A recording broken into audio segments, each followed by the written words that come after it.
des feux d'artifice du ciel. Apocalypse 6, le verset 13 nous dit « Et les étoiles tombèrent du ciel sur la terre ». En 1833, juste 2 ans après que William Miller commença à prêcher que Jésus allait bientôt revenir, un autre signe étonnant se produisit. Ce jour du 13 novembre 1833, une grande pluie d'étoiles tomba du ciel, tout comme Jésus avait prédit que ce signe se produirait afin que le monde sache que sa venue était imminente. Avez-vous déjà vu une étoile tomber? À quoi ressemblait-elle? Oui, elle ressemble à un feu d'artifice qui file. Elle file à travers le ciel d'une manière très rapide et brillante. La semaine dernière, sur le jour obscur, nous nous rappelons comment les disciples sont allés voir Jésus pour lui demander « Quel sera le signe de ta venue et de la fin du monde ?» Voici ce que Jésus leur dit « Le soleil s'obscurcira et la lune ne donnera plus sa lumière. » La semaine dernière, nous n'avions pas lu ce verset, mais nous en lirons d'autres maintenant. « Et les étoiles tomberont du ciel. » C'est ce que nous lisons dans Matthieu 24, verset 29. Et dans le livre d'Apocalypse 6, versets 12 et 13, nous lisons « Le soleil devint noir comme un sac de crin, la lune entière devint comme du sang, et les étoiles du ciel tombèrent sur la terre. » De ce verset, nous voyons que Jésus a donné 3 signes qui se produiront dans le ciel. Premièrement, le soleil s'obscurcira. Deuxièmement, la lune deviendra comme du sang. Et troisièmement, les étoiles tomberont. Cela ne concerne pas les étoiles que nous voyons ordinairement dans le ciel tous les soirs, mais plutôt le météore qui file à travers le ciel.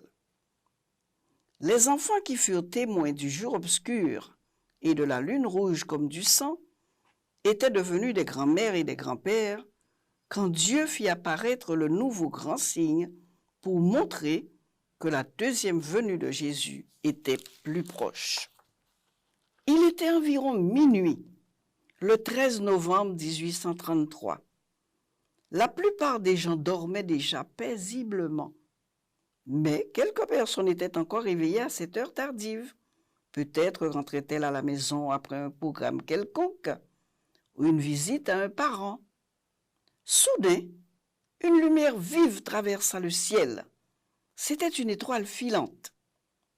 Puis une autre, et encore une autre, et encore une autre, jusqu'à ce que tout le ciel devint brillant de lumière. Des étoiles tombaient comme la pluie. La nouvelle se répandit de maison en maison.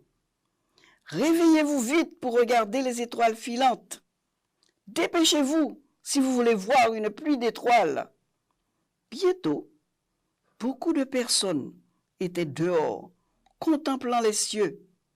Quel merveilleux spectacle, les enfants! Mais certains commencèrent à avoir peur. Pourquoi cet événement? Que signifiait-il? Était-ce la fin du monde? Allaient-ils être tous tués? Tous parlaient à la fois.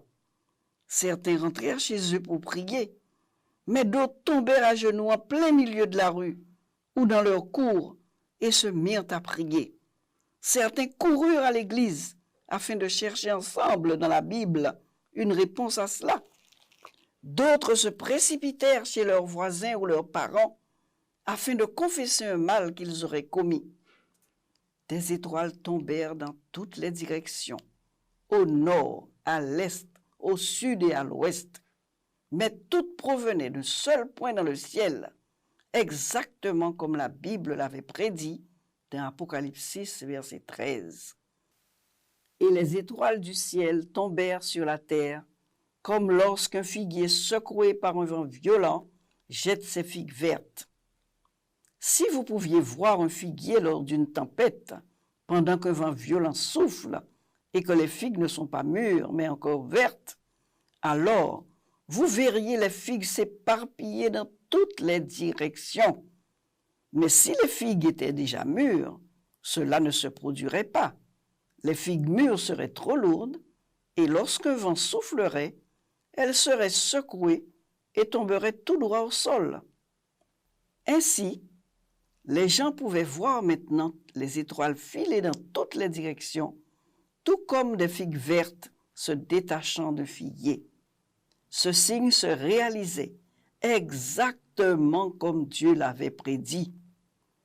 Personne n'avait jamais vu tant de météorites tomber en même temps, et personne n'avait jamais vu une pluie d'étoiles durer aussi longtemps. Les étoiles tombèrent à partir de minuit environ jusqu'au matin, brillantes, rapides et belles.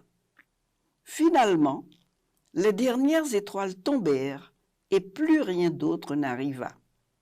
Mais les gens ne pouvaient oublier ce qu'ils avaient vu. Qu'est-ce que cela voulait dire? Bien des gens commencèrent à réfléchir sérieusement à la façon dont ils menaient leur vie.